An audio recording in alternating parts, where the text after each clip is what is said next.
Merci à vous trois donc d'être là ce soir pour ce débat concernant la question de l'humanitaire.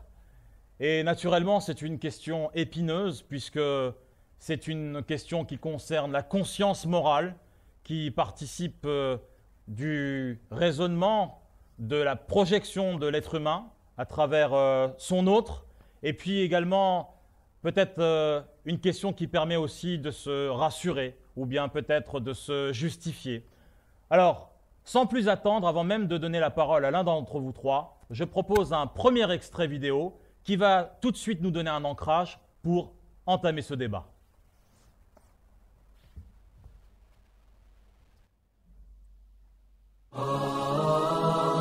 De toutes les créations, la Terre et son immensité, ses diverses étendues, ses continents et mers, ses paysages et saisons, ses créatures de toutes sortes, ses spectacles merveilleux, la création du temps reste une preuve évidente de l'immensité d'Allah. Oui, le temps, car en une minute, tout peut basculer.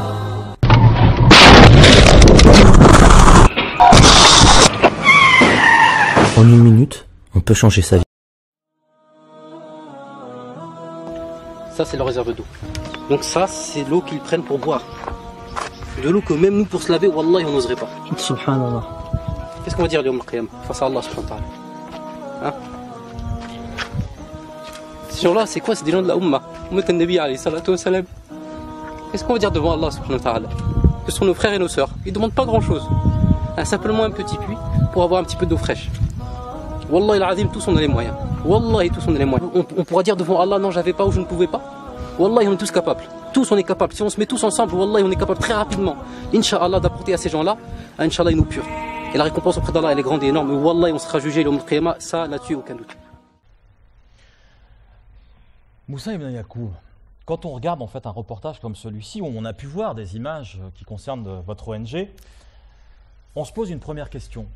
Est-ce qu'il y a un lien direct entre la condition religieuse, qui est celle d'être croyant musulman, et l'engagement humanitaire? Alors, moi d'abord, j'aimerais commencer par dire une chose, c'est que l'identité du musulman, elle est humanitaire. Ça veut dire que... Elle est humanitaire. Elle est humanitaire. C'est que dans l'islam, quand on regarde les préceptes de l'islam, on voit que l'humanitaire, il est ancré dans l'islam. Ça veut dire que toutes les actions que nous, on mène à travers Baraka City, elles émanent donc justement donc, de ces préceptes, de ces recommandations religieuses donc de notre Créateur et également de notre prophète sallallahu alayhi wa sallam, qui nous recommande. Donc par ces recommandations, il nous recommande donc de faire le bien, de faire l'aumône, d'assister le malade, d'aller nourrir le pauvre et donc d'aller secourir aussi ces opprimés-là. Mais ça veut dire que tout musulman a l'obligation, a le devoir d'être un humanitaire? Alors, il y a cette obligation religieuse. Ce qu'il faut savoir, c'est que Allah subhanahu wa ta'ala nous ordonne dans le Coran de donner la zakat. La zakat, c'est un des piliers de l'islam. Et ça, c'est tous les musulmans qui y sont soumis. Donc, chaque musulman doit, quelque part, parce que l'humanitaire, ça englobe plusieurs choses. Il y a l'humanitaire qui est personnel, cette personne qui peut aller voyager de elle-même ou à côté de chez elle peut aller faire une action qui va être personnelle. Il y a cet humanitaire qui est associatif, et il y a cet humanitaire qui va prendre peut-être des proportions. 1, 2, 1, 2, c'est mieux comme ça. Problème technique. Donc il y a plusieurs humanitaires. Ce que je voulais dire, c'est qu'il y a plusieurs humanitaires, mais il y a le premier humanitaire, c'est celui qu'Allah nous ordonne de faire le bien et de donner cette zakat. Au service de son prochain. Exactement. D'accord. Alors, quand vous dites qu'il y a plusieurs types d'humanitaires, ça veut dire qu'il y a des gens qui sont prédisposés à être plus dans une professionnalisation, ou est-ce que tout le monde peut le faire? Alors justement, ce que je disais précédemment, c'est que ça, après, c'est mon point de vue, c'est que pour moi, il y a plusieurs humanitaires. Donc l'humanitaire qui est personnel, de par les recommandations prophétiques, et même Allah subhanahu wa ta'ala nous intervène dans plusieurs versets coraniques, et notamment dans un hadith qudsi qui dit je suis malade et vous ne m'avez pas visité, j'avais faim et vous ne m'avez pas nourri. Quelque part, il interpelle le croyant en disant que cette personne qui est malade, c'est toi qui dois la visiter. Et cette personne qui a faim, c'est toi qui dois la visiter. D'accord, donc on voit bien tout de suite que la question de l'humanitaire, en tout cas le terme, le vocable humanitaire, même s'il est moderne, c'est quelque chose qui couvre beaucoup plus, je dirais, en fait, des concepts de solidarité, de fraternité, d'altruisme. C'est bien ça? Exactement. Ce qu'il faut aussi, moi je reviens toujours, hein, quand j'essaie de parler d'humanitaire et d'islam, je reviens toujours à notre prophète et les compagnons qui les ont précédés. C'est que quand on regarde leur exemple et quand on regarde comment le prophète sallallahu alayhi wa sallam, il a bâti sa nation, comme il a bâti sa umma. Son mode de vie et sa société, elle était bâtie sur l'humanitaire. Donc, est-ce que c'était lui le premier acteur humanitaire? Alors, en tout cas, lui, il faisait de l'humanitaire à part entière. Après, derrière, moi, je ne suis pas un historien. Il y a bien eu d'autres traditions où il y a eu de l'humanitaire dans ce cas-là. Effectivement, oui, il y a une tradition chrétienne qui faisait aussi de l'humanitaire, mais nous, on se base sur les préceptes de l'islam. Mais je suis d'accord pour dire qu'effectivement, avant aussi, il y avait ces rites humanitaires. Salah Eddine Benzine, est-ce que c'est important d'avoir un positionnement religieux lorsqu'on fait de l'humanitaire? Est-ce que l'on peut faire de l'humanitaire sans avoir une vision religieuse? Est-ce qu'on peut faire de l'humanitaire comme ça, comme activité, comme passion, comme hobby? Est-ce que l'on peut être également chrétien? Est-ce qu'on peut être juif? Est-ce qu'on peut être hindou? Est-ce qu'on peut être athée, un humaniste agnostique pour faire de l'humanitaire? C'est quoi la spécificité de l'humanitaire dans l'éthique musulmane? Alors, non, il ne faut pas être forcément musulman pour faire de l'humanitaire. Ah bon? L'humanitaire, comme toutes les valeurs, c'est quelque chose d'universel. La générosité est quelque chose d'universel. On ne peut pas s'approprier certaines valeurs humaines de bienfaisance. Mais l'islam... Merci. Je voyais un troisième, s'il vous plaît. Celui-là n'est pas allumé non plus. Je vais parler plus fort, par exemple. L'islam est venu parachever, confirmer les valeurs nobles des croyants, des gens, d'accord, des gens qui ont vécu avant l'islam. Comme le prophète sallallahu alayhi wa sallam l'a dit, l'islam est venu pour confirmer, parachever les caractères nobles des gens. Et ceux qui étaient nobles avant l'islam sont les plus nobles après l'islam. Donc, l'humanitaire, moi j'aimerais apporter quand même une petite distinction par rapport à ce mot-là, hein, humanitaire. Moi, je le considère comme une façon professionnalisée d'exercer des valeurs de solidarité, de compassion, de soutien et d'aide à l'autre. C'est-à-dire que, quand vous avez dit tout à l'heure que tout musulman est un humanitaire, peut-être pas. En revanche, je peux dire tout musulman est quelqu'un de solidaire. Tout musulman est quelqu'un qui possède les capacités de compassion et de soutien et d'assistance et de bienfaisance. L'humanitaire, moi, je le considère plutôt comme une version logistiquement organisée, hein, de toutes ces valeurs de bienfaisance. Donc là, vous parlez de d'activité professionnelle. Oui. L'humanitaire, c'est quelque chose qui permet d'aider une masse de personnes, d'avoir des outils, du matériel, une organisation, des techniques, des stratégies et des procédures pour optimiser les ressources et les faire parvenir aux bénéficiaires. Très bien. Organisation, activité professionnelle, optimisation, ressources. Tout ça, ce sont des termes qui relèvent d'une profession. Maintenant, ce que je voudrais savoir, c'est est-ce que, du point de vue de la conscience individuelle de la personne elle-même, est-ce qu'il y a cette même lecture? Est-ce qu'on a une difficulté à se positionner par rapport à cette question humanitaire? Et j'aimerais ne pas vous donner la parole, mais plutôt à notre collègue juste à côté de vous. Merci, je pense que je vais prendre le micro, ça ira plus vite du coup. Je vous remercie de me donner la parole. Donc, vous aurez compris que je vais être l'avocat du diable ce soir à Ardoubillah.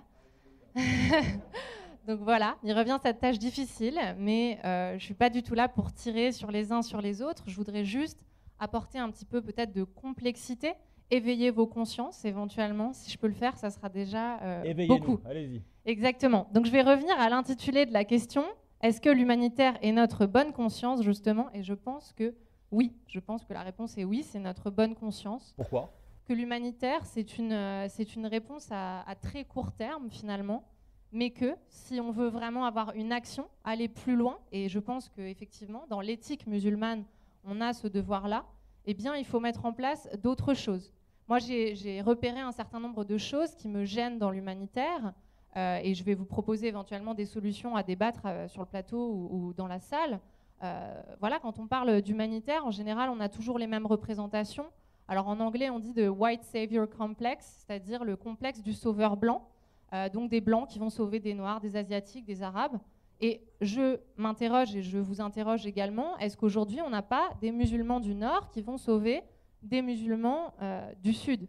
On est toujours dans le même type de représentation, avec des victimes, des choses qui sont très post-coloniales, qui sont très patriarcale même, je dirais. C'est pas un hasard si on voit beaucoup d'enfants dans les images de l'humanitaire. D'ailleurs, c'est l'image qu'on avait choisie pour le débat de ce soir, alors que ça serait intéressant de représenter ces gens aussi comme des acteurs.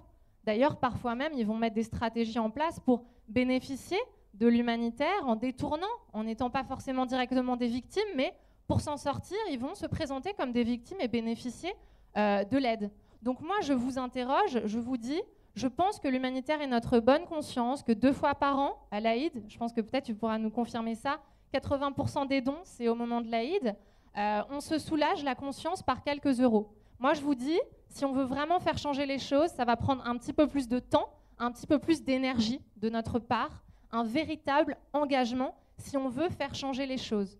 Puisque les situations critiques qu'on peut observer sur ces terrains, que ce soit la pauvreté ou des guerres, ce ne sont pas des catastrophes naturelles, ce sont des choses systémiques. Donc on est sur quelque chose qu'on pourrait faire changer normalement, je pense, il me semble. Mais pour ça, ça va demander votre engagement dans vos manières de consommer, par exemple.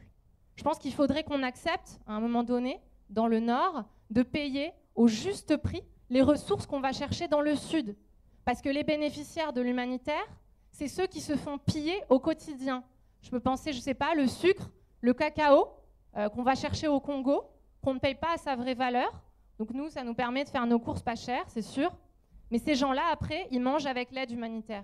Mais est-ce que vous pensez que parce qu'on peut s'éduquer autrement dans notre comportement ici, nous les gens du Nord, cela réduira en fait la dépendance humanitaire des gens du Sud? Oui, oui, oui. Et je pense qu'on l'a bien vu dans la vidéo, et j'ai rien contre le Secours islamique ou Baraka City, je suis moi-même bénévole au Secours islamique, mais j'essaye ce soir de réfléchir avec vous à haute voix à des alternatives. Et on voit très bien, on joue sur la culpabilité. Vous voyez, dans une seconde, vous êtes mort. Donc, on joue sur des choses très, très profondes comme ça.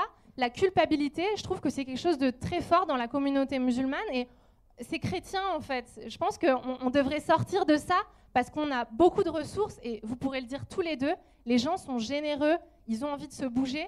Donc, essayons ce soir de développer peut-être des choses plus grandes. Moussa Ibn Yacoub, sur la question de la culpabilité qui ressort dans l'imagerie de l'humanitaire, dans les spots vidéo, dans l'iconographie, est-ce que c'est quelque chose qui est volontaire ou est-ce que c'est quelque chose qui participe du principe de réalité et dont on ne peut pas se défaire? C'est quoi cette culpabilité qu'on trouve ces personnes, par exemple en Afrique, qui sont dans une morphologie très réduite? Qu'est-ce que c'est? C'est quoi cette culpabilité? Alors, moi, je vais parler de ce que j'ai vu, de ce que j'ai vécu par rapport à cette culpabilité et ces images qu'on essaye de transmettre. Alors, donc, la première des choses, moi, je ne suis pas très d'accord avec ce qu'elle a dit Diane, dans le sens où les musulmans donnent que à l'Aïd, 2 fois dans l'année. Moi, je pense que les musulmans donnent beaucoup plus. On l'a vu à travers Baraka City, à travers toutes les campagnes qu'on a menées, pas seulement à l'Aïd, mais tout le long de l'année, avec toutes les campagnes et tous les voyages qu'on a faits. Donc, on a vu que les musulmans, c'est le cas effectivement... chez vous, au Secours islamique France, tout au long de l'année? Je le nuance. D'accord, très bien. C'est là aussi l'objet d'exposer toutes les expériences. Allez-y. Voilà, donc nous on a vu, donc de toute façon je pense que les gens connaissent plus ou moins Baraka City, donc ils ont vu l'évolution vraiment exponentielle. Une jeune ONG. Oui. Donc une jeune ONG donc, qui a été créée en 2009, aujourd'hui on est en 2015. L'année dernière on a quand même connecté 8 millions d'euros sur toute l'année. Sur l'année 2014. Sur l'année 2014, donc c'est un chiffre qui est vraiment très considérable pour une très jeune ONG. Et nous on a compris donc que ces vidéos, c'est vrai que quelque part, font culpabiliser les musulmans. Ah donc vous l'assumez? On l'assume, mais attention, pourquoi nous produisons ce genre de vidéos? C'est la question qu'il faut se poser. C'est que moi, personnellement, donc je suis parti, donc j'ai fait beaucoup de voyages, je suis parti effectivement donc dans des pays comme la Birmanie, la Gaza ou Syrie, donc des pays en guerre. Et vous savez, parfois on se retrouve face à des personnes qui ont tout perdu et qui n'ont plus rien pour témoigner. Il n'y a plus personne pour venir les secourir. On est même tombé face à des personnes qui ne voulaient pas témoigner, qui ne voulaient pas qu'on les filme. Et vous savez, la caméra qu'on a quand on arrive face à eux, eh ben, ce média-là, eh ben, on est le seul média à revenir ici en France pour vous montrer ce qui se passe. Et si on n'est pas ce média-là, il n'y aura aucun média qui va venir montrer ces images-là. Est-ce que ça oblige le choix de la culpabilité dans les images? Alors, je dirais deux choses. Moi, la première des choses, par rapport à la culpabilité, moi, j'aimerais vous dire que je ne suis pas fier de montrer ces images-là. Parce que vous savez, le musulman, il a un honneur. Et l'honneur du musulman, il est sacré. Donc, en exposant ces images-là, pour nous, c'est presque trahir l'honneur. Exactement, c'est presque trahir l'honneur. Donc, quelque part, quand on montre ces images-là, c'est qu'on n'a vraiment pas le choix. Quand moi, par exemple, j'arrive en Birmanie et qu'il n'y a aucun média, qu'il n'y a aucune ONG et que toutes les portes sont fermées, si je ne montre pas ce qui se passe, ben, les portes ne vont jamais s'ouvrir. Et de par ce voyage que j'ai fait en Birmanie, M6 a pu revenir en Birmanie et faire un reportage sur place. Donc, ce qui fait que Diane Sophie, lorsqu'elle dit qu'il faut conscientiser d'une manière, vous pensez qu'il faut aussi conscientiser de cette manière-là? Je ne dis pas que c'est la meilleure des manières, mais je pense que c'est un passage. On doit passer par ce passage-là parce que les personnes, effectivement... C'est une étape? C'est une étape pour moi parce que on a fait la Birmanie, il y a eu plusieurs étapes. Donc, comme je vous l'ai expliqué, M6 a fait un reportage. Et de par ses reportages et de par ses missions, on a pu aller à l'ONU. Donc, on a eu une représentation. Notre travail a été reconnu. Et donc, aujourd'hui, moi, demain, si on a la possibilité de ne plus faire ces vidéos... Donc, votre posture, c'est celle d'ouvrir des portes par cette exploitation de la culpabilité pour que derrière les causes soient plus grandes. Exactement. On va y revenir après, Salaheddine Benzine. Je voudrais qu'on fasse voir au public un extrait vidéo et ensuite on reviendra sur cette question de la culpabilité, de l'imagerie, de l'humanitaire. I'm basically heading up a team that's getting Africans together in this time of need for Norway, you know, helping them out. A lot of people aren't aware of what's going on there right now. It's kind of just as bad as poverty, if you ask me. Sunlight puts smiles on people's faces. People don't ignore starving people, so why should we ignore cold people? Frostbite kills too. Africa, we need to make a difference in Norway. We need to collect our radiators, ship them over there, and spread some warmth, spread some light, and spread some smiles. Say yes to Radiate.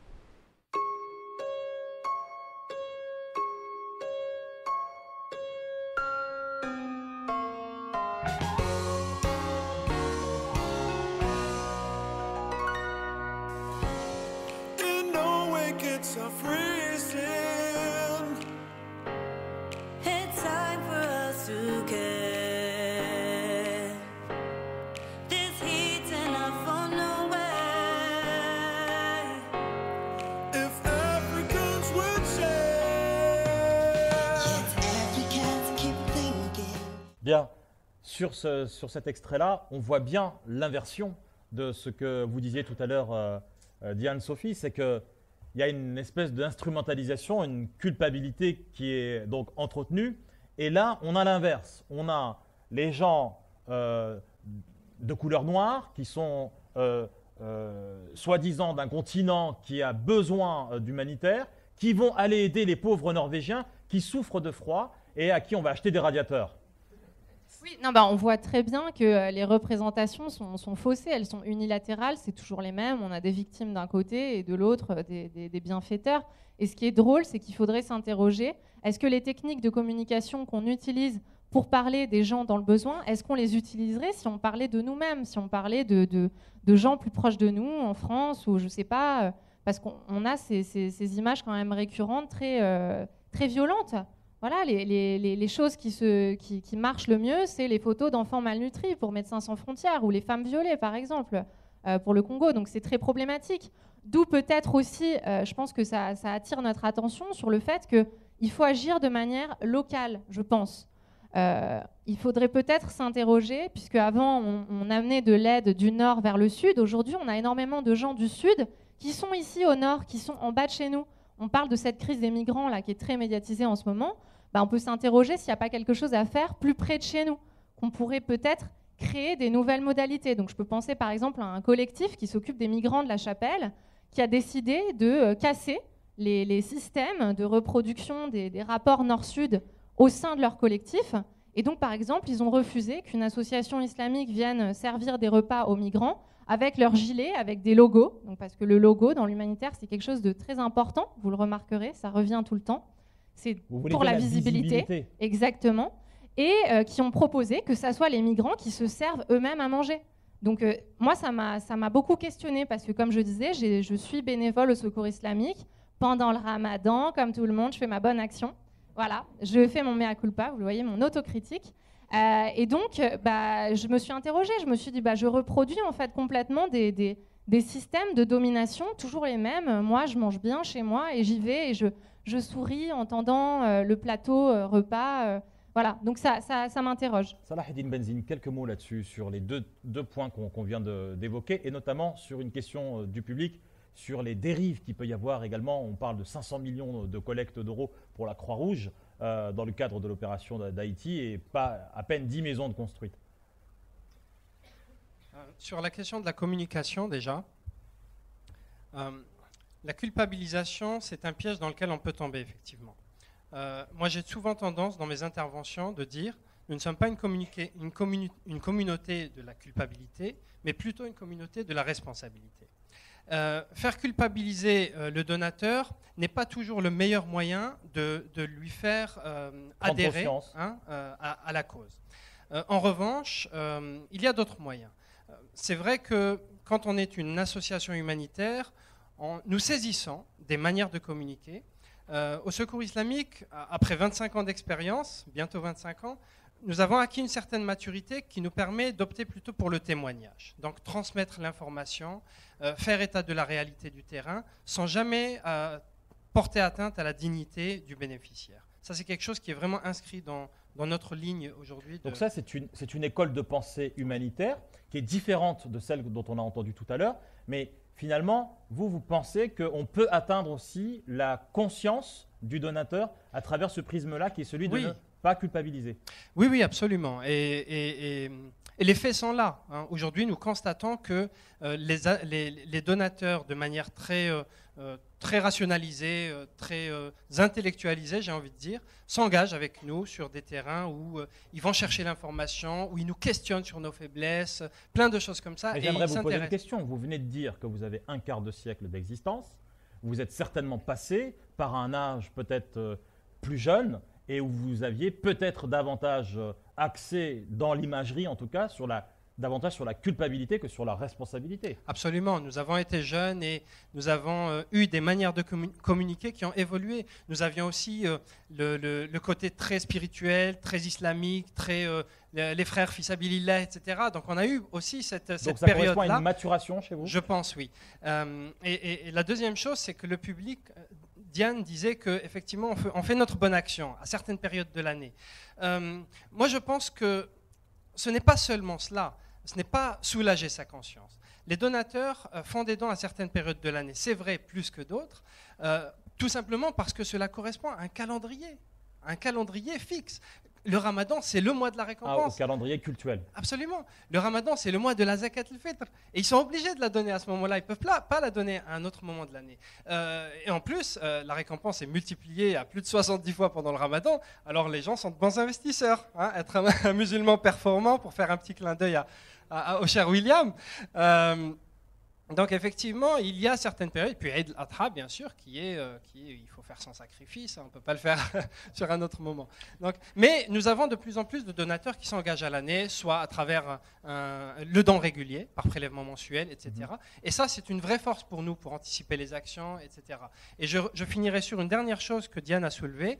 Moi, je te trouve bien idéaliste. C'est très beau ce que tu dis. En revanche, moi, je me heurte à la réalité aujourd'hui. C'est quoi le principe de la réalité ? La réalité, c'est que c'est bien beau de vouloir changer sa manière de consommer, par exemple.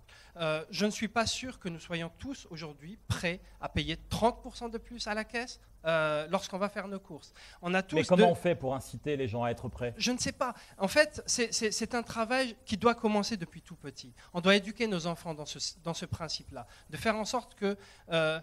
ne pas penser aux pauvres qu'au moment de donner la pièce pour aller l'aider, mais plutôt l'aider à se relever pour qu'il ne soit pas dans cette situation-là. Et donc, on travaille sur le développement, sur l'autonomisation des populations. Mais dans ce cas-là, est-ce que les projets de l'appui au développement durable n'est pas la priorité finalement plus que dans le don humanitaire ? Mais c'est la priorité, sauf qu'on ne peut pas toujours la mettre en œuvre tout de suite. Quand il y a une crise humanitaire, une catastrophe, un conflit, un séisme, toutes ces choses-là, c'est l'aide d'urgence qui prime. Et l'aide d'urgence coûte cher et elle est à fond perdue. Sauf que l'urgence prend le pas sur le prioritaire. Mais bien sûr. L'urgence, c'est quoi sa définition dans l'humanitaire? C'est mettre des pansements en attendant de pouvoir faire mieux. C'est ça la définition vraiment réelle de l'assistance d'urgence. Diane Sophie, quand est-ce qu'on passe au règlement de la solution finalement, puisque là on parle de rustine en quelque sorte? Oui, non mais c'est pour ça que je dis que c'est notre bonne conscience en fait, parce qu'on ne veut pas vraiment que les choses changent. Et il y a plein d'acteurs qui ont intérêt à ce que les choses ne changent pas, parce qu'il y a beaucoup d'ONG, je ne parle pas des vôtres, mais il y a beaucoup d'ONG, il faut le savoir quand même, qui font vraiment du business à partir de la misère des gens. Donc ça existe. Oui, ça existe, par exemple au Congo, sur le business des femmes violées, où carrément là-bas ils ont un slogan, les gens ils disent « no viol, no job ». Tellement il y a de gens qui font de l'argent sur le dos de ces femmes. Alors on invente des victimes, on punit des faux coupables, il y a de l'argent qui circule, mais surtout il y a des listes de femmes qui ont été victimes ou qui se disent avoir été victimes, qui circulent pas là-bas, mais ici, dans le Nord, et ça permet de récolter des fonds, de dire on va faire ça, on va faire telle chose, etc. Donc c'est un véritable business. Donc c'est pour ça que moi je dis que c'est notre bonne conscience. Si on veut vraiment que les choses changent, oui, ça va être plus compliqué que de donner 10, 15, 1000 euros au Secours Islamique ou à Baraka City, n'importe quand vous voulez, pendant le Ramadan ou pas, mais le million, c'était pendant le Ramadan en l'occurrence. Donc c'était pour ça que je disais ça. Donc voilà, il va falloir consommer autrement. Arrêtez de manger de la viande, du poisson tous les jours. C'est pas possible. Si vous payez les choses à leur vrai prix, ça marchera pas. Renseignez-vous. Il y a des coopératives autour de chez vous qui vous permettront de consommer localement. Et vous pousserez pas les gens qui habitent dans le sud, là où vous volez les ressources, à émigrer, à se retrouver dans des situations très critiques, à demander l'aide humanitaire. Donc une éducation alternative solidaire. Oui, et qui est dans une éthique musulmane, puisque ces coopératives, c'est aussi des choses bio, des choses locales. Et je pense que le prophète sallam ne mangeait pas de la viande à tous les repas, et qu'il serait d'accord avec le fait qu'il faut préserver la planète. C'est un don, c'est quelque chose qui nous est donné pour un court temps, pour notre passage sur Terre. Après, c'est fini. Qu'est-ce qu'on va laisser après derrière nous? On va revenir tout de suite en regardant le dernier extrait de notre débat. Et ensuite, j'aimerais en fait avoir votre avis, Moussa Ibn Yacoub. Bon, je vous remercie. Ils ont mangé avec une grande bon appétit. Hein? Moi aussi, je dois vous remercier parce que, en fait, avec le travail que vous faites presque gratuitement, c'est pour ça aussi que je pense que c'est pratiquement impossible que votre situation va changer. Hein. Vous allez toujours garder un travail comme ça avec très peu d'argent. Et là, en Europe, on ne veut pas que le cacao, ou bien le café, ou bien l'huile de palme, ou bien le coltan, ou bien tout ça. Non, on ne veut pas que ça monte, le prix. À l'écoute, s'il vous plaît. Donc, l'homme a besoin de salaire, que ce soit l'autre de prix. Donc, l'homme a nécessaire d'avoir un bon salaire. Mais vous travaillez ici depuis combien de temps déjà? Hein? Vous travaillez ici depuis combien de temps? Oh, c'est tant de temps que nous travaillons ici. Combien de temps? Déjà 10 ans, moins. Est-ce que vous avez une télévision? Est-ce que vous avez une télévision? Ici, oui. Je ne possède pas. Est-ce que vous avez l'électricité? Rien. L'eau courante? Rien. Un vélo? Rien. Un radio? Rien. Mais vous aviez entré dans ma maison. Vous avez un costume? Rien. Des chaussures en cuir? Rien. Donc moi je pense pas, si pendant 10 ans vous n'avez pas pu obtenir ça, je pense pas que vous allez l'obtenir bientôt. Moussa Ibn Yacoub, est-ce que c'est pas le revers de la médaille quand on voit ça? Vous avez dû rencontrer des situations comme celle-ci, vous en avez fait des villages, vous avez rencontré des gens qui sont là comme ça depuis 10 ans, 15 ans, 20 ans et dont la condition ne s'est jamais améliorée.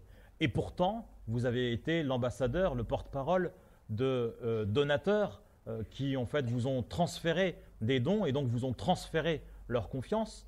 Et finalement, comment on fait quand on voit tout ça? Est-ce que ces images-là ne peuvent pas dissuader justement et peut-être alerter sur d'autres manières de réfléchir et de penser l'humanitaire? Alors moi, le sentiment que j'ai par rapport à cette vidéo, c'est que, bon, d'abord, je ne sais pas c'est quelle ONG et quel message elle a voulu faire passer, premièrement. Et deuxièmement, c'est que effectivement, j'ai été face à plusieurs situations dans lesquelles était cet homme-là. Et ce que j'aimerais dire par rapport à ça, c'est que Effectivement, on a vu, nous, nos frères et sœurs musulmanes et musulmans dans les mêmes conditions, notamment en Syrie et Birmanie. Et quand on voit ce genre de choses, nous, la première des choses, comme je l'ai dit, je me répète aussi, comme je l'ai dit tout à l'heure, la première des choses qu'on veut faire, c'est de responsabiliser le musulman en disant que, regardez, eux, là-bas, ils avaient tout avant. Par exemple, je prends l'exemple de la Syrie, ils avaient tout, c'était un pays qui était très stable. Et du jour au lendemain, ce pays-là, il s'est écroulé. Il n'avait plus rien. Il n'avait plus rien. Donc, c'était des personnes comme vous et moi. Et du jour au lendemain, Allah a fait en sorte que ce peuple-là soit éprouvé. Donc on est en train de dire, en montrant ces images, ou en expliquant, c'est que cette situation qu'ils ont vécue, nous aussi on peut la vivre. Et donc de par cet exemple, entre guillemets, qu'Allah nous met devant nos yeux, qui nous fait vivre de l'autre côté, du côté de la personne qui va tendre la main, bah, ça montre quelque part cette supériorité et ce bienfait qu'Allah nous donne.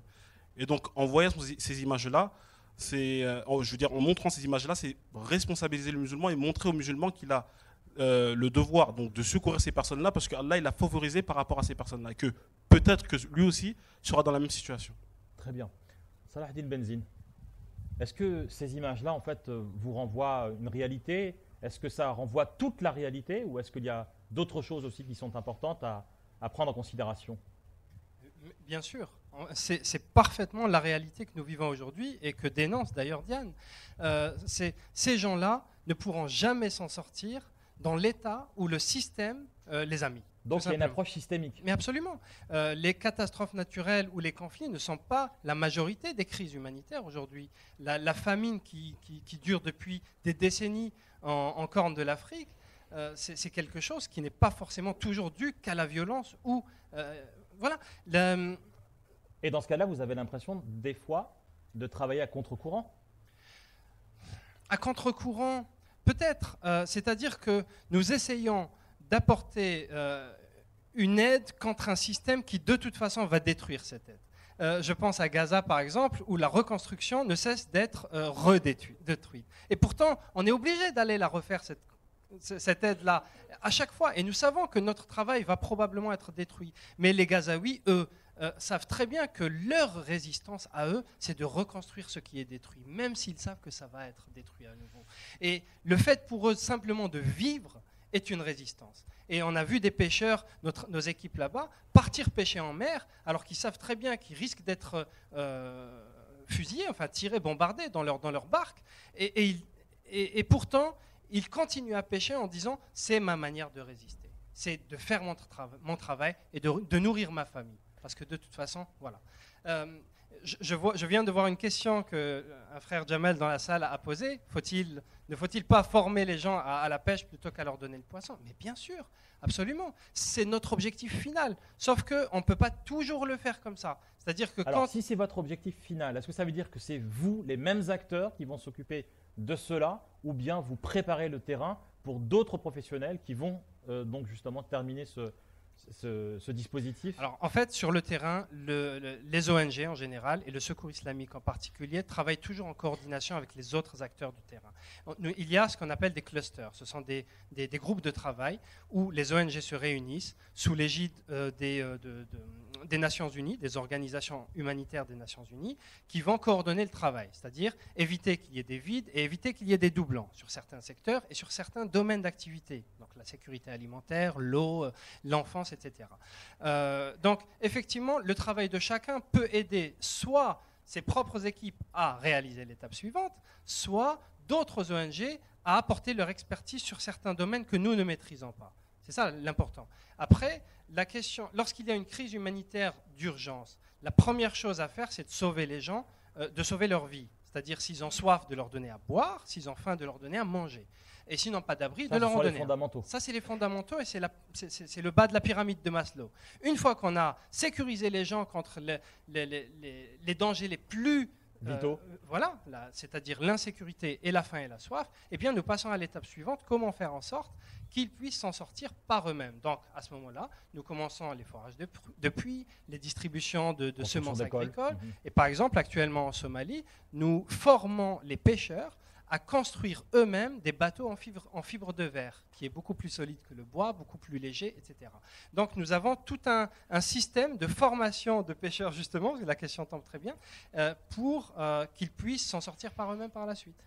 Merci infiniment pour nous avoir donné un panorama, nous espérons le plus complexe pour essayer d'appréhender cette question de l'humanitaire. On espère inviter donc l'auditoire à aller chercher davantage, à aller fouiller un peu plus dans le questionnement. Je vous remercie infiniment et donc je vous dis à tout à l'heure, le rendez-vous avec le public dans les coulisses. Merci.